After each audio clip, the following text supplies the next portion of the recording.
رسول اللہ صلی اللہ علیہ وآلہ وسلم نے فرمایا، اللہ کے راستے میں گزرنے والی ایک صبح یا ایک شام دنیا سے اور جو کچھ دنیا میں ہے سب سے بہتر ہے۔ آپ صلی اللہ علیہ وآلہ وسلم نے فرمایا، حضرت جبرائیل علیہ السلام نے فرمایا، ہم انسان کے سب اعمال کا وزن کریں گے مگر رونے کا نہیں، کیونکہ اللہ تعالیٰ ایک آنسو سے جہنم میں آگ کے کئی سمندر بجھا دیں گے۔ رسول اللہ صلی اللہ علیہ وآلہ وسلم نے فرمایا، مظلوم کی بد دعا سے ڈرتے رہنا، کیونکہ اس دعا کے اور اللہ تعالیٰ کے درمیان کوئی پردہ نہیں ہوتا۔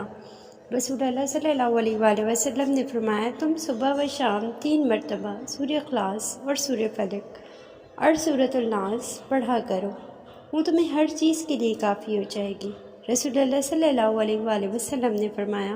عورت تو ہے ہی سراسر چھپائی جانے والی چیز، جب وہ باہر نکلتی ہے تو شیطان اسے گور گور کر دیکھتا ہے۔ رسول اللہ صلی اللہ علیہ وآلہ وسلم نے فرمایا، جو مسلمان کسی بھی تکلیف میں گرفتار ہوتا ہے تو اللہ تعالیٰ